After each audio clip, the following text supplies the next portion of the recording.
Well, greetings to all my investment clients. My name is Walter Maziarz, your wealth manager, CPA tax advisor. I'm recording this on Saturday, June 21st, doing our weekly stock market recap as of June 20th, Friday. What did the markets do? And again, like always, please read the disclosure statement.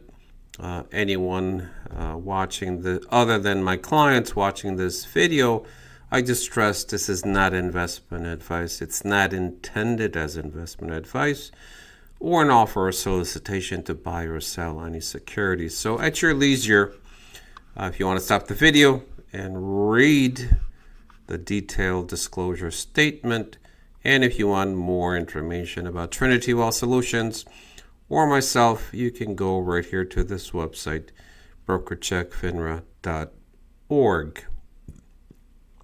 So today we'll briefly just touch upon, what did the stock market do over the last week? Let me just get to that. The market pretty much, just for one day, Friday, meaning the market was it was down.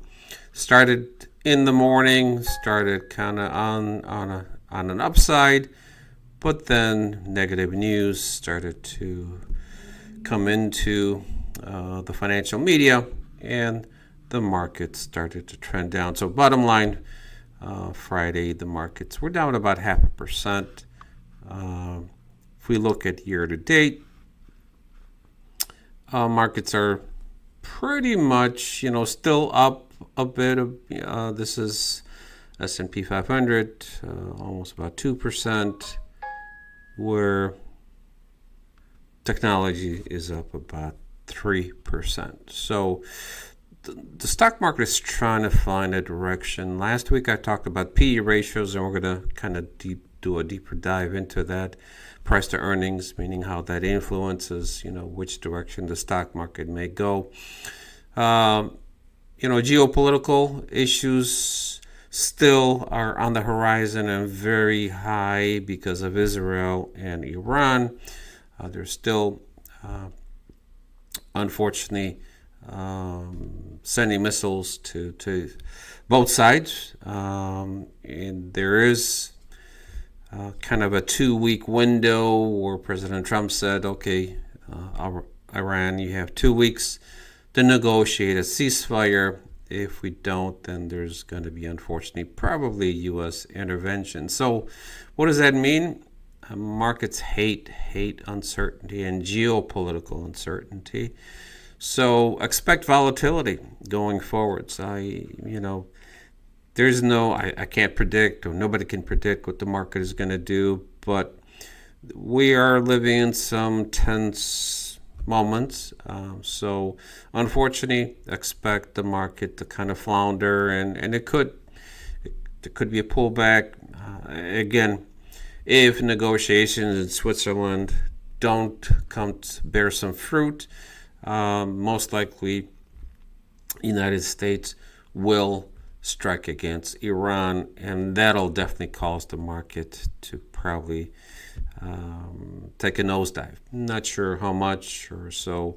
We are being very, very cautious right now. Again, reminder to my clients, we are still about 30% exposure to the stock market. So again, holdings are QQQ, technology, SPY, S&P 500, and BIL, which is short-term U.S. Treasuries, paying about 4.3%. So we are poised to potentially pull back, even get out further out of the market if there's tremendous volatility. So nobody knows for sure. But just remember what I said a couple of weeks ago and last week. The market is really news-driven, and geopolitical uncertainty right now is pretty high. So if we look at extended 1 year, the markets are pretty much around 8%, 9%. So, but which direction is the market going to go? Again, remember I said we believe we are in this topping stage where the markets, anything could trigger a rollover to the downside. How much? 10, 20, 30, 40%? Again, we don't know. Short term, the trend is still in, the trend line is still up. When I say short term, 1 to 2 months, but very, very cautious. There isn't that much more room for the markets to continue to go up. So let me go into, we talked about PE ratios, but I want to dive deeper into PE ratios, and then ultimately what PE ratio, that's the price of a stock and then the earnings of the stock. And you can analyze this, by stock, by S&P 500. You're kind of trying to measure, is the stock market undervalued or overvalued? So the PE ratio calculation is relatively simple. There's two ways, meaning you look at trailing PE, which is actual earnings, and then there's forward PE, which is projected future earnings. And that's where markets are really pricing or driving the market up based on what the projected future earnings are. And so what's the interpretation of PE ratios? Anything like 30 plus, and we are right now, I think, around 20, 26, 27. So we're getting frothy. So as the higher the price to earnings ratio goes, investors expect high future growth. Stock may be overvalued, and this is common in growth stocks like technology companies. And low PE ratios under 15 may indicate the stock is undervalued or that the company is facing trouble. Common is value stocks or cyclical industries. So just a word of caution, just because PE ratios are high, right now we are above the historical average, that's all it tells us, that the risk is getting higher. It doesn't tell us that there's an imminent correction in the market. It's just a warning signal. Hey, be cautious, because anything could trigger a sell-off in the market. That's all it says. So I'm not here to predict or say, hey, the market's going to crash, but the probability, the higher the PE ratio goes, the greater the risk goes, and the greater probability of some kind of reset pullback. So here's an example of how you calculate PE ratio for individual stock. Let's say if the stock trades at 100 and the estimated price per earnings per share is 5, you divide that and pretty much you come up with a 20 ratio. So what it means, investors are paying $20 for every $1 of earnings. I mean, remember, the price of stock is projection of future cash flow. That's the most important. So what do PE ratios don't tell you? It really doesn't doesn't account for growth rate, debt, or industry differences. It can be misleading if earnings are temporarily inflated or depressed. So again, short term, you have to be careful how you read the PE ratio.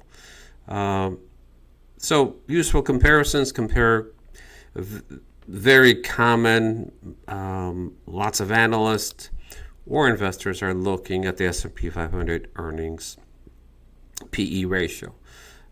If it's historically much higher than the average or lower, it kind of gives you that warning, hey, you know what, we are, the market potentially may be overvalued. So I'm not going to go into great detail, but again, where do earnings come from? Well, corporations, meaning any corporation that's traded on the U.S. Stock Exchange, they need to report quarterly earnings, and that's where the analysts will go in and determine, what that earnings per share is, and they start analyzing and comparing, what is the current PE ratio based to historical, and then what's the projected. So projected earnings, what does that mean? They're looking out for the next 12 months, and that's really what the market is looking at. So the latest forward earnings per share estimates, YCharts is a very well-known charting company. They're saying for the fourth quarter, they're estimating for 2026 about $274.96. I don't know how they came up to the penny, but that's what they're predicting. And then there's other Wall Street analyst JP Morgan projects earnings per share of $260 for 2025 and $290 for 2026. There's another analyst projecting 265.47 for year 25. So as you can see, there's a wide range of projections. So let's take a look at summary of what the projections are. Earnings per share estimate. YChart for 2026, 274.96. JP Morgan 260 for 2025. For 2026, 290. UBS 2025 260. UBS 280. So why do projections differ? Again, these are estimates and projections. It's tough to predict, what the earnings of corporations are going to be going forward. So, and that can have an impact on which direction the market potentially may be going. So there's lots of uncertainty. These are estimates. Nobody can predict exactly. So if these projections are off, and if the market is looking at whatever projection they're using, they may be overvaluing the stock, and people would say, oh, earnings look great, so there's great potential for upside, and that can be very, very misleading. Now I want to focus on the earnings. And I just want to focus, what's the biggest factor that can increase or decrease corporate earnings? And that's consumer spending. Consumer spending plays a critical role in driving projected corporate earnings, especially in the U.S. economy, where it's the U.S. economy represents about 68 to 70%. The consumer drives GDP. So if the consumer is reluctant to spend, guess what? So revenue driver for most companies, higher consumer spending, higher company revenues. Especially significant companies in retail like Walmart, Amazon, travel, leisure, hotels, technology, financials, credit card transaction volume. When consumers buy more goods and services, companies sell more, boosting top-line revenue, which often leads to higher net income earnings per share. On the other hand, weak spending signals lower earnings. When spending slows due to inflation, interest rates, job insecurity, companies face falling sales, lower profit margins due to discounting of fixed costs, potential earnings downgrades by analysts. So I think the question I ask, well, where's the consumer right now? Is the consumer very confident right now in their spending? And which direction is the spending starting to go? Well, data shows there's the consumer is starting to slow their spending. They're tapping out their credit cards. The credit card balances are at all historical highs. Bankruptcies are starting to increase. People are defaulting on their credit card payments. So this shows weakness in the consumer. Maybe not so much in their spending, but definitely there's cracks in the consumer. Consumers getting worried. You hear more potential layoffs.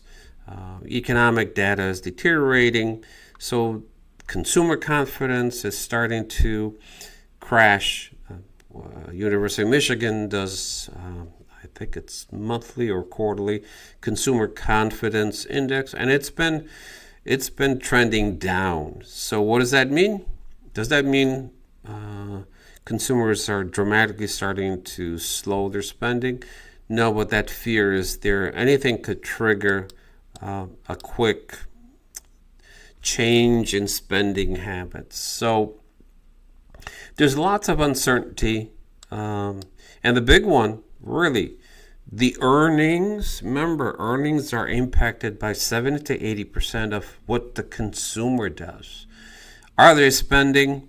Are they confident?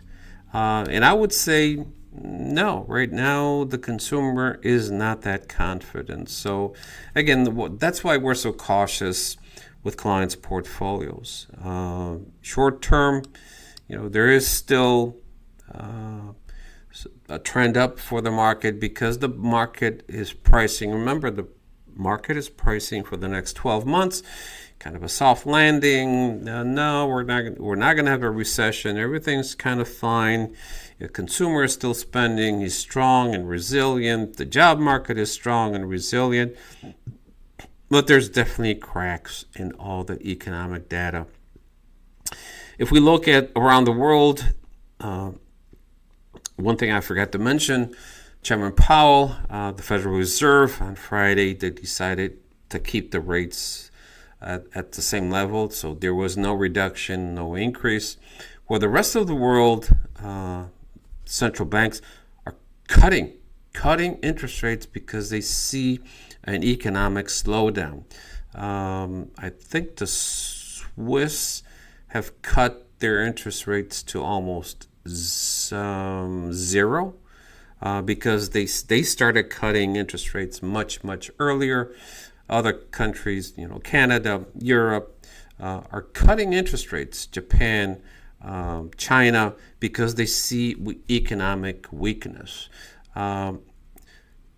Powell said, well, yes, we see economic weakness, but we're more concerned about inflation because of potentially the tariff wars that are going on that may cause inflation. But in my humble opinion, they don't understand what causes true inflation. Remember, inflation is always a monetary problem, meaning too much money chasing too few goods. We're not in that camp right now. People are running out of money. So the growth of money is going down. Consumers starting to spend, but there's no dramatic increase in or shortfall of goods and services. So when that happens, when money supply starts to contract and goods and services are adequate, guess what? Prices are going to go down. Yes, short term. Again, historically, tariffs have caused some pricing, short term. But number one, somebody asked the question, well, if tariffs are so bad, why do other countries have them? China, European Union, Canada. Why do they have tariffs on our U.S. products? That makes no sense. So if that's the case, they should have had tremendous inflation in those other countries. That's not the case. Their inflation numbers are rapidly coming down. So again, tariffs long-term do not cause inflation. It's always a monetary issue, meaning too few goods chasing too much money. We're not in that situation right now. So bottom line is consumer spending is the engine behind corporate earnings growth. Strong spending boosts demand, revenues, profits higher projected. Where weak spending reduces demand, lower revenues, revised earnings projection, potential market decline. So we are kind of at that stage where anything can trigger the market to have a market sell-off. Again, it goes back to what is the consumer feeling right now.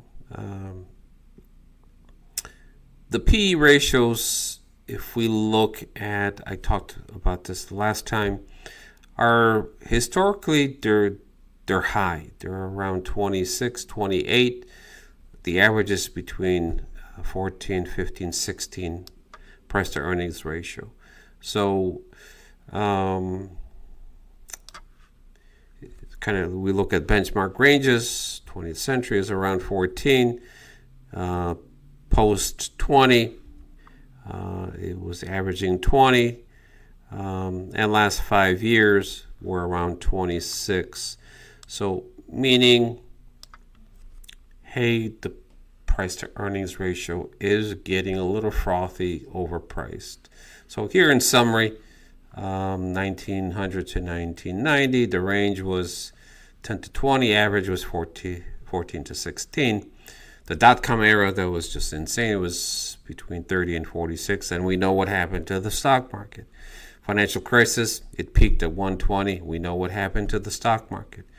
And recovery in the 2010s between 15 and 25. But the historical and the most recent were between 2021 and 20, were ranging between 24 and 30, average 26. So again, interpretation above historical norms. Current trailing V is about 28, is significantly above the 20th century averages, but aligns with the post-20 elevated valuations. So we are, in simple terms, the stock market is potentially overvalued. So does that mean a correction is imminent? No, here's a visual, kind of what the PE ratio has been doing, meaning trailing and actual versus forward. So these are elevated. Who knows? I don't know, but again, there has to be a reset. We have to come back to the norm of historical price to earnings ratios. And again, I go back to what's going to trigger that, most likely the consumer spending. Remember, they represent 70 to 80% of corporate profits. So if the consumer pulls back, there you go. There's that potential pullback. So on that note, I just want to go back to these market stages that I talk about, stage 1, stage 2. We believe we are in stage 3, the topping stage, and the market could roll over significantly over the next 3, 4, 5, 6 months. Nobody knows for sure. That's why we're cautious with our clients' money. So hope you enjoyed the video. Have a great weekend. Stay cool. It's supposed to be a hot weekend, pushing almost 100 degrees, so stay hydrated. Again, all the best to my clients, and we will see you soon. Take care. Bye now.